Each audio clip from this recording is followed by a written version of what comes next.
This is 99% Invisible. I'm Vivian Le, in this week for Roman Mars.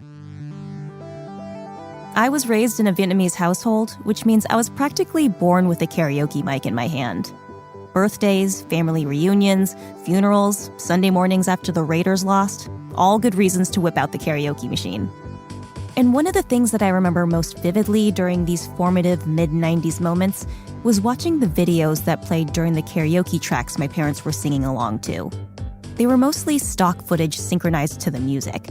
You know, people on a beach, people sailing boats, people in a hot air balloon, pretty generic stuff. Every time I hear the song Listen to the Rhythm of the Falling Rain, I could still see freestyle roller skaters weaving through cones in an urban park.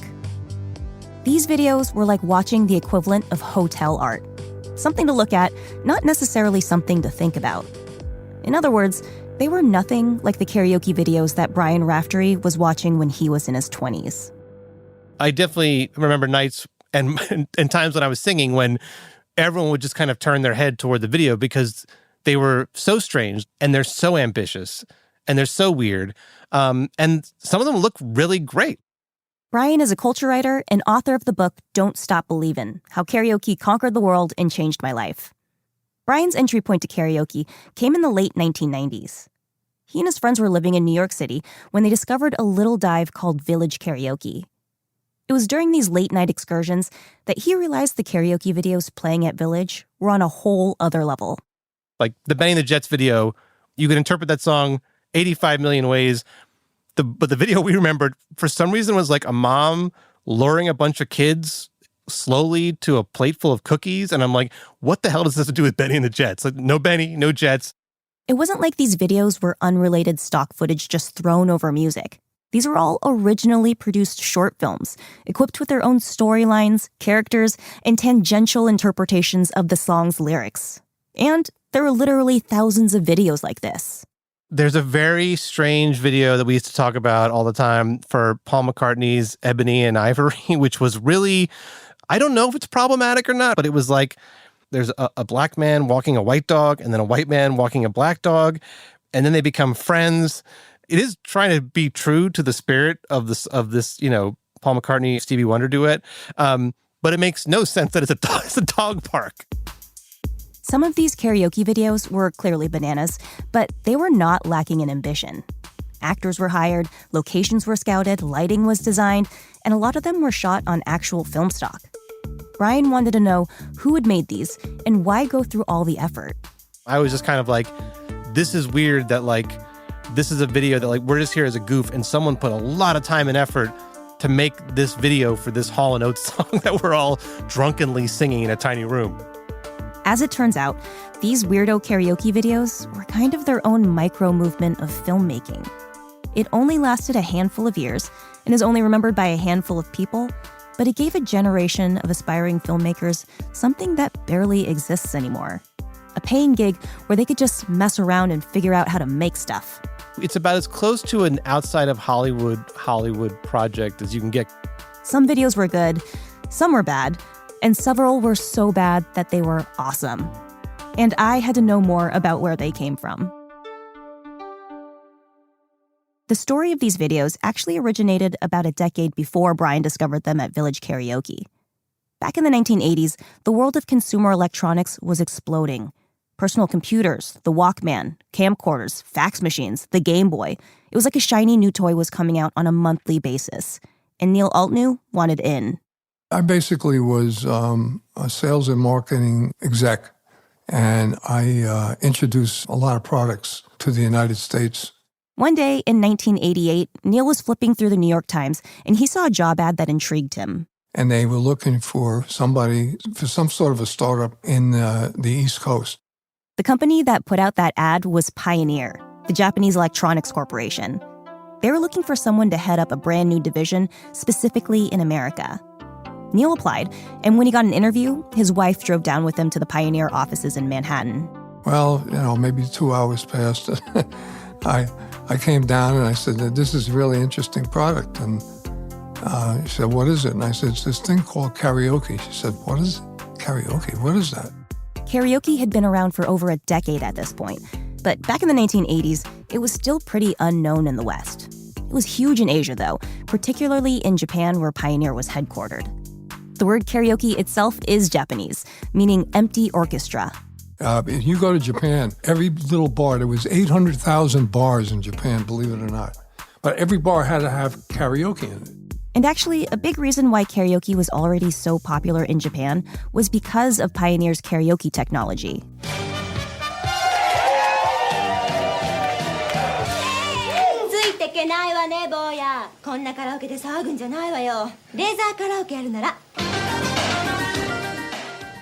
A few years before Neil joined the company, Pioneer completely revolutionized the karaoke game by releasing the first ever karaoke Laserdisc player. For those under the age of 37, Laserdisc was one of the lesser-known combatants in the home video format wars of the 70s and 80s. Picture a DVD the size of a vinyl record. And I've got one in my hand right now. This looks like an LP record. It's silver, and it has information on both sides. Okay, and there's 28 videos on each disc. Back then, when home video was first emerging, VHS, Betamax, and Laserdisc were all battling it out to be the dominant consumer technology. VHS and Beta turned out to be exponentially more popular for the home movie watching experience. And videotape won the war. Laserdisc only was able to capture maybe 1% of the market. But the video market is so huge, 1% of the market's very significant. So Pioneer says, you know what, maybe not so much for movies, but karaoke, yeah. Because nobody else is doing it. So we're all alone. So we'll take 1% of the market all alone. When it came to something like karaoke, Laserdisc had a superpower that gave it an edge over VHS or Beta. A Laserdisc could jump around to individual chapters on the disc, again, like a giant DVD. This made it well-suited for searching for individual karaoke tracks if they were listed as chapters, like you would on a jukebox. It was a technology that fit the art form. Pioneer said, you know what, for a karaoke application, this is perfect. Essentially, all you need for karaoke are two things: a backing track and the lyrics to the song displayed on the screen. But when Pioneer manufactured these discs for the Japanese market, they also decided to include one additional element: a karaoke music video that went along with each track. I think that the original concept of using those videos in Japan was to basically sell Laserdiscs. Laserdiscs were known for having really good picture resolution, way better than its competitors VHS or Betamax. Pioneer in Japan figured it would be a complete waste not to put a nice-looking video up on the screen. And Neil says when Pioneer decided to expand to the American market and get laser karaoke into American bars, they copied that same formula. They had a lot of success in Japan with it that way, and they wanted to replicate their success in the United States, and they felt that this is the way we did it in Japan, we got to do it in the United States the same way. But it couldn't be exactly the same. Those videos were shot in Japan, for Japanese songs, for a Japanese audience. You know, you couldn't have a song like, I Shot the Sheriff with a Japanese video on it. It didn't work. You had to have a production company go out there and shoot the videos. Which is how people like Nori Niven got involved. I always compared it to like that scene in Conan the Barbarian where he has to push that rock in a circle for like 10 years before he becomes a grown man, when he's all strong. Because you shoot 1 million feet of film and either you fail or you come out of it stronger. In the late 1980s, Nori was actually still in college. He'd been directing music videos for local artists when the opportunity to work on these karaoke videos fell into his lap.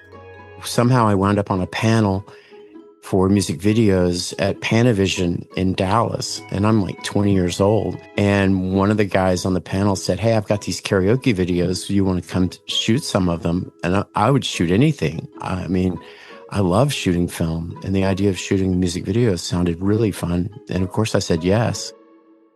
Pioneer had a division called Laserdisc Corporation of America, also known as LDCA. They contracted production companies and directors from Los Angeles, New York, Dallas, even London. And Nori remembers early on, there was one specific directive for these videos. They wanted stories. So I remember they really wanted a narrative weave. They wanted a beginning, a middle, and an end. They really wanted you to stick to the storyline of the song. By the time Pioneer got into this, I think they needed to have some sort of story. Brian Raftery again. Because at that point, Western audiences, especially after 7 or 8 years of MTV, they knew that every video had to have, either a wild collage or a very easy to follow narrative. Pioneer wanted these narratives to adhere to the vibe and message of the song, but that came with one big stipulation. The footage used in these videos had to be completely original for copyright purposes. Pioneer only licensed the music, not the artist's likeness or any existing music video, so you couldn't reference their vision of the song. You know, if it was a song, if it was Thriller, they did not want you to do like the Thriller dance. They wanted you to come up with something original. There were, of course, a few other minor ground rules of what you could or could not show. I know they did not want people singing. I think that's one thing, is to have no one singing along to the song, almost like not acknowledging that it's there, because the focus should be on the singer. Pioneer also didn't want anything too violent or too salacious. I just had to keep it clean. So I had to be careful with, nothing was too sexualized or whatever it was. Sadhna Shelley was a producer at LDCA. She worked with dozens of directors during her time there and was a liaison between the higher-ups at Pioneer and the production companies actually making the videos. It was a wild time where you kind of had free reign. It was scary in a way, but it was also really a lot of fun. Sadhna said that aside from those family-friendly rules, they almost never got any creative notes from the company. I don't think anyone was probably watching them except for us. Which also meant that the people making these videos had near complete artistic freedom. I don't even think that making a good karaoke video was the thing. It was just making good art, not necessarily for karaoke. I don't think any of us had that in mind when we shot it. It was just making beautiful art. But that beautiful art came with a pretty big limitation. Pioneer was a huge company with capital to throw behind these new karaoke videos, but not like that much capital. In the late 80s and 90s, the average cost of a music video on MTV could run $50,000 to $60,000. These karaoke videos, on the other hand, ranged from $3,600 to $10,000 because, well, this wasn't MTV. That budget had to cover production costs like locations, camera rentals, film stock and development, props, a crew, actors, and whatever payment you could walk away with for yourself. So these videos became a real filmmaking test of what directors could do with a micro-budget, limited resources, and the creative wiggle room to go wild. I mean, when the idea first came to you, were you kind of like, you're going to pay us to do this thing that it seems very clear that, do you really need like a high production video? Like, what were your thoughts when... Never even thought that. Just went, oh, great, brilliant, yes. You don't question at all. I wasn't biting the hand that fed. Yeah, I can do that, and I like the sound of it. Let's do that. This is Nikki Smedley. She produced a handful of karaoke videos for Pioneer in London and has had a long career in entertainment.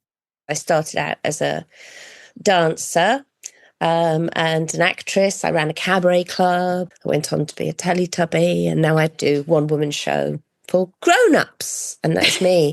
You did hear that correctly. Nikki was one of the original Teletubbies. She played Lala, the yellow one. I always say to people, I'm not famous. I just had one very famous outfit. So yeah, that's what I did. People won't recognize, but they recognize the boy. At the time, Nikki had very little to no production experience. Her friend Neil was hired to direct some videos and brought her on as a producer and choreographer. I found her name on the credits for Pioneer Laserdisc Volume 307, which I was actually holding in my hand during our Zoom call. That one, I think you've got Ain't Nothing Going On But the Rent. I do. You recognize it from the back of the... Nikki instantly clocked the Laserdisc volume in my hand. It had a song for a video she worked on called Ain't Nothing Going On But the Rent. That's the first one that Neil and I did, working together. If you've never heard it, it's an R&B song by Gwen Guthrie about a woman looking for a man who's, at the very least, financially stable. No romance without finance is the refrain. Nikki and her director Neil, on the other hand, plotted out a different story for the video. It was about a couple who throw a house party in order to come up with money for rent. It's definitely a different interpretation of the song's original meaning, but it works. She broke down the process of how that video was planned. I would have a meeting with Neil and give him a general idea, and we would talk through the different shots that we thought we needed. And start doing a bit of loose budgeting. Can we afford what we need? And then at the same time, I would be working with the music and drawing, I have a kind of beat map of the construction of the song. And then we'd meet up with the cameraman and go, this is what we want. maybe have to make or find some props. And then Could do. voila. Yeah. It has the look of any British synth pop video you might see on MTV in the 1980s. High contrast lighting, graphic wipes, glamorous melancholy. If you blinked, you might think you were watching a Kajagoogoo music video. And it went down so brilliantly well that they asked us to do more, so we started a little company. In order to keep things within budget, producers needed to get creative. They'd borrow a friend's apartment to shoot in, or work out deals with actors trying to get footage for a demo reel, or stack shoots on top of each other so they could reuse the same sets and crews for multiple videos. I remember mostly in the early days, you're just getting stuff shoved at you. Nori Niven again. He says that it wasn't exactly a glamorous life in the beginning. We had a stage, and in order to shoot on the stage, we had to shoot like 4 in one day, literally not sleeping and trying to shoot in 24 hours before it was just stupid. And why? Because we had a sound stage. But despite the slog of it all, Nori was really grateful for an opportunity like this. Learning how to shoot a film is incredibly expensive, and Pioneer was basically subsidizing the whole process.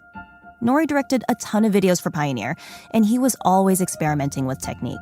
His videos always had different types of color grading, or frame rates, or transitions. He took advantage of those 3 minutes of Laserdisc space to create something interesting.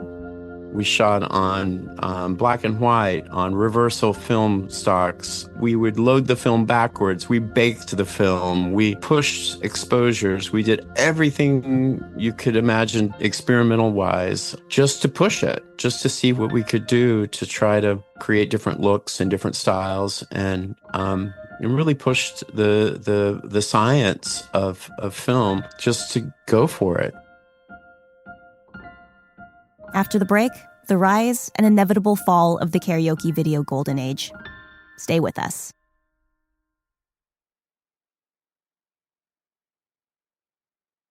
By the early 1990s, Pioneer's marketing exec, Neil Altnew, says that the company was doing exactly what they had hoped.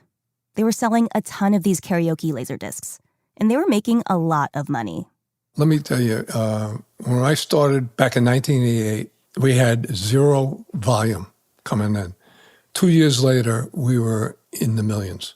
They just couldn't wait for that next Laserdisc to come in. They didn't care what was on it. They just needed to have the next one. So I would get 5,000 discs, an initial order. They were gone. They were already sold before I even got them. It was like watching a serial on HBO. Like, Game of Thrones, and you can't wait till the next episode comes. It was the same thing with the Laserdisc. But Neil says that he actually doesn't think the karaoke videos were part of the success of Laserdiscs. If anything, the videos were kind of an afterthought. His take is that Laserdiscs were flying off the shelves because they were just a good product. Like, for one, Pioneer was able to license an incredible library of music. Their discs had tracks for current popular songs, old standards, classics, something for everyone. I got disc 1, the first one that was ever made. And on side A, they had a really good cross-section of music. On side A was Rock Around the Clock, Great Balls of Fire, Long Tall Sally, Can't Keep Falling in Love with You, Michelle, 8 Days a Week. These are all Beatles songs that they gave us.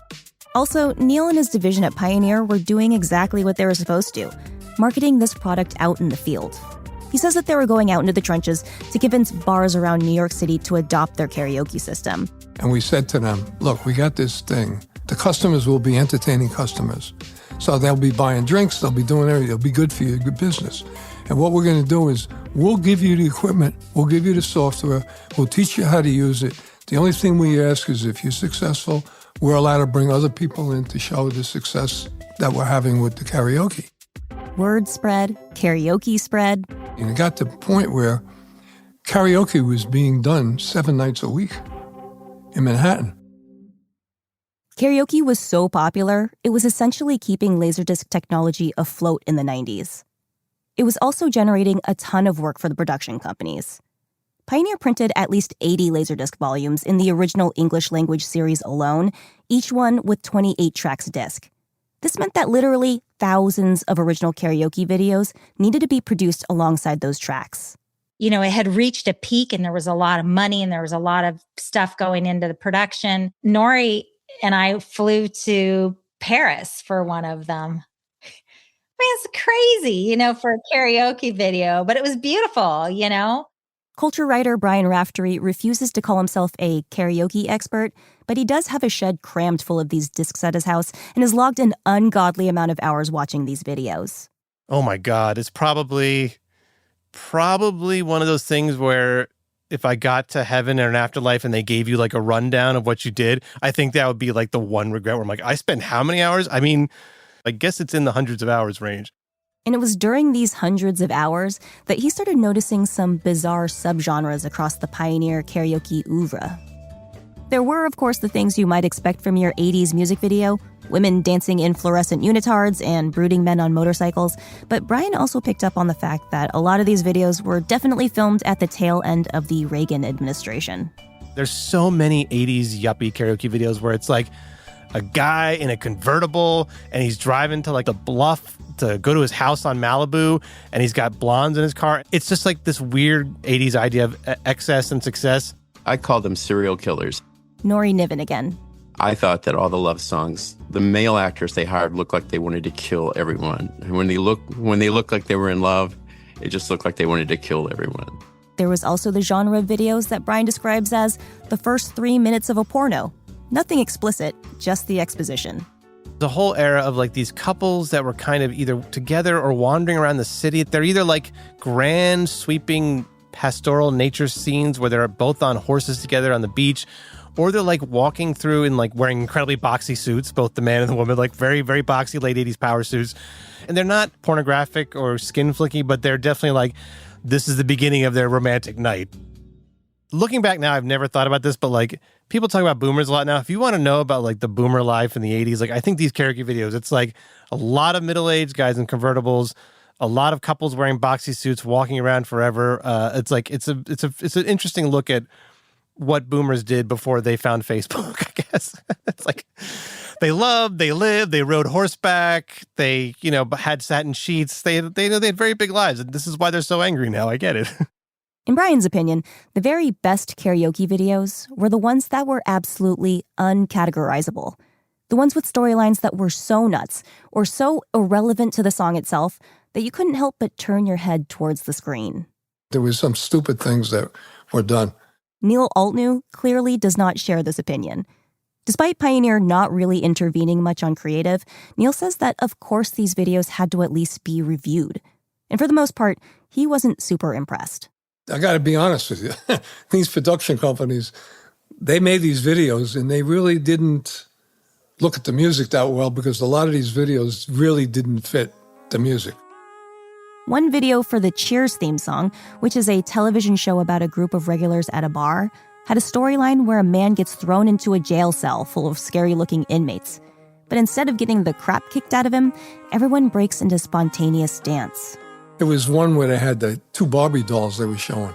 And it was a love song, and they had somebody was holding them in their hand, and they had the Barbie dolls kissing each other. There's one where it's just like a woman feeding a goose seductively or something like that, and we're just like, what is this gem?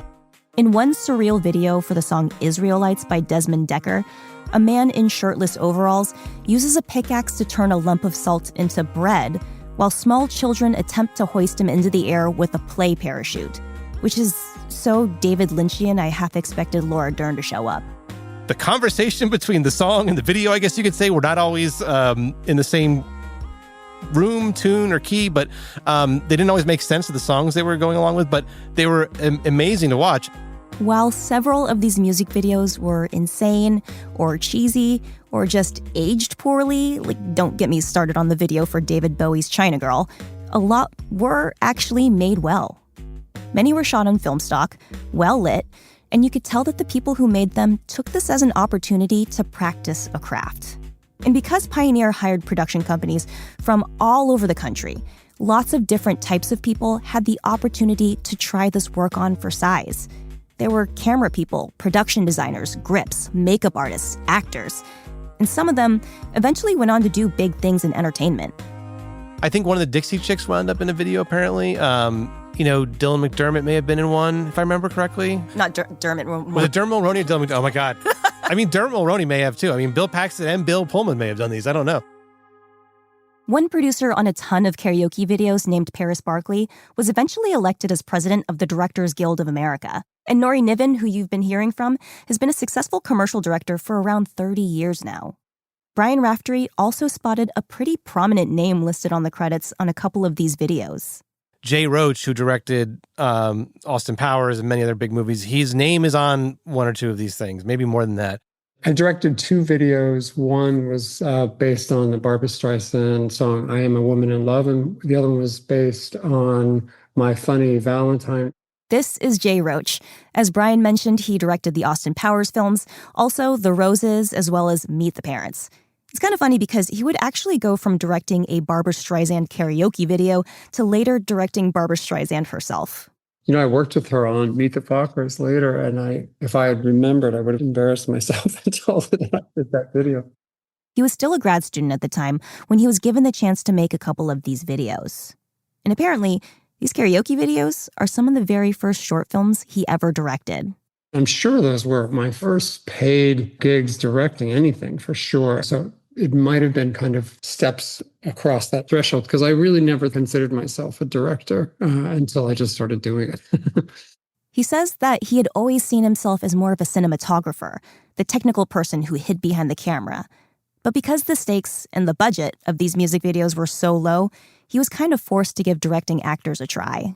Directing actors as a young person, as a new person, is probably the most intimidating thing. I knew about camera, I knew about sound and editing and everything else, but I hadn't really worked with actors that much. So it also gave me a chance to just try that. Can we say that if it weren't for karaoke videos, we wouldn't have the Austin Powers films? Of course. Would it be true? Probably not. Jay Roach is a talented guy who would have figured out how to direct either way. But talking to him, he seems to have the same gratitude for these videos as everyone else I spoke with for this story. Every opportunity to make something is a chance to learn, and he's carried a little bit of those early karaoke lessons with him throughout his career. You have to develop a little bit of tolerance for misery when you make movies. I mean, it's obviously a lucky thing to get to do, but there's never enough budget, there's never enough time. You're always trying to do something, again, that may exceed your resources and exceed your own capabilities. So it was an accidental film school in a way. It was an accidental opportunity that turned out to be, good for everybody involved. But the karaoke video golden age couldn't last forever. And ironically, a big reason why it was doomed was the very same reason why it caught on: the music. I say this transition really started to happen in 1994, where you could start seeing the karaoke business going down. When the Laser Karaoke division started back in 1988, Pioneer was able to license a ton of popular music, but they only licensed those songs for around 7 years. Maybe it was because karaoke was so new and unknown to music publishers, but it was a lot easier to secure the rights at those early stages. By the time those licenses expired, publishers either didn't want to renew them or charged way more money to use those tracks. We had, I'm looking at disc 3, it says 28 songs on it. So they had to come out with a disc where they had to take maybe 5 songs off the disc because they weren't licensed anymore. But the final nail in the coffin for Pioneer Laser Karaoke ended up being an emerging media format called CD plus graphics, or CDG. CDG was basically a regular audio CD that was capable of displaying very simple graphics on a screen. They weren't advanced enough to show something like a full-on movie, but they were capable of displaying lyrics synced to a song. They were also a fraction of the price of Laserdisc. Video production got hit immediately. Oh, it was a train wreck. Nori Niven and Sadhna Shelley both had a view from inside the train as it was crashing. I remember I was in a loft downtown, and the guy came in from LA, and oh gosh, and he was like, he said, we're going to cut the budgets in half, and we'd like for you to start using stock footage. How much stock footage can you cram into these things? And I was like, oh my gosh, red flags everywhere. It just kind of got to that point where we were shooting scenic stuff, and it just wasn't as fun. There wasn't as much budget anymore. And I was like, I'm out. Nothing looked good at that point. So we politely resigned the job. Eventually, they became the worst kind of karaoke video: boring.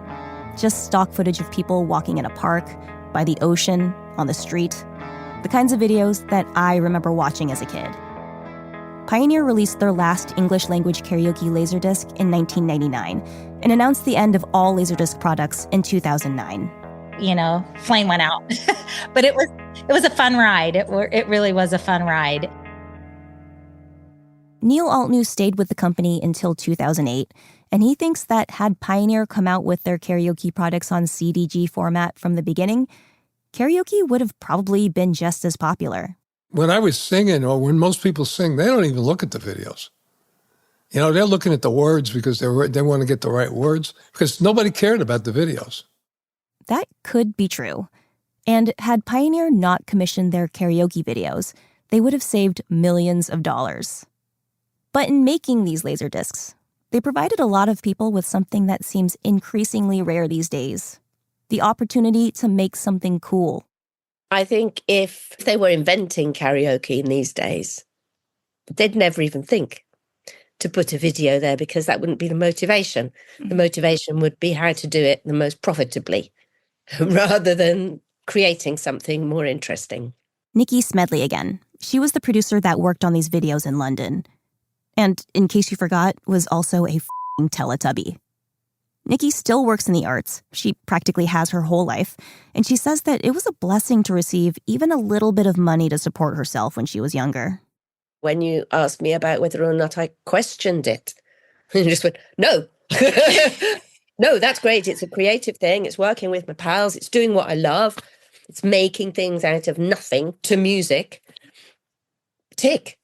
Yeah, absolutely. Every single bit of paid work that I got in those days was, that was manna from heaven, completely and utterly.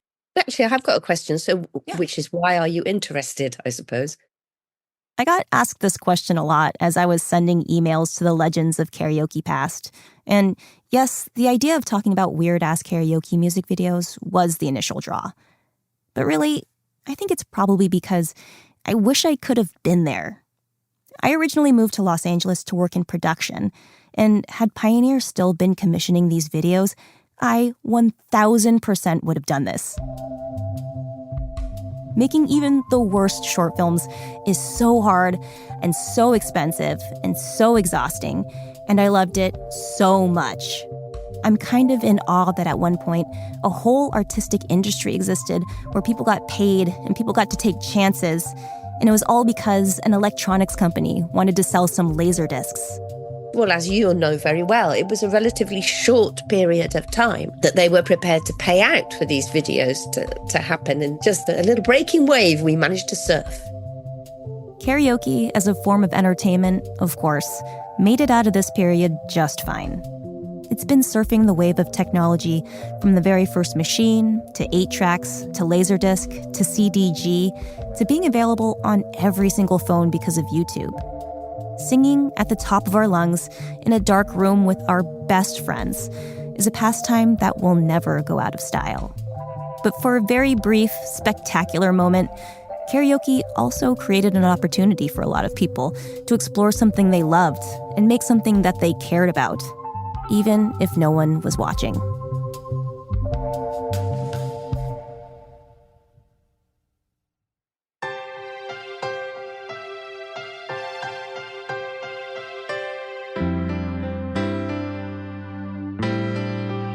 "99% Invisible" was produced this week by me, Vivian Leigh, and edited by our senior editor, Delaney Hall. Mixed by Martin Gonzalez. Music by Swan Real, George Langford, and Jamila Sandoto. Fact-checking by Graham Haysha. Special thanks this week to Hardy Haberman and Jackson Roach. Brian Raftery has a new book out now about, of all things, Hannibal Lecter. It's called Hannibal Lecter, A Life. Also, if at any point during this episode you found yourself wondering, I wonder what it's like to play a Teletubby. Well, you're in luck. Nikki Smedley also has a book. It's called Over the Hills and Far Away, My Life as a Teletubby. It is a delightful read, so you should check it out. Kathy Tu is our executive producer, Kurt Kolstad is our digital director. The rest of the team includes Chris Berube, Jason DeLeon, Emmett Fitzgerald, Christopher Johnson, Lasha Madan, Joe Rosenberg, Kelly Prime, Jacob Medina Gleason, Talon and Rain Stradley, and the boss man, Roman Mars. The 99% Invisible logo was created by Stephen Lawrence. We are part of the SiriusXM podcast family, now headquartered 6 blocks north in the Pandora building in beautiful uptown Oakland, California. You can find us on all of the usual social media sites, as well as our Discord server. There's a link to that, as well as every past episode of 99PI at 99pi.org.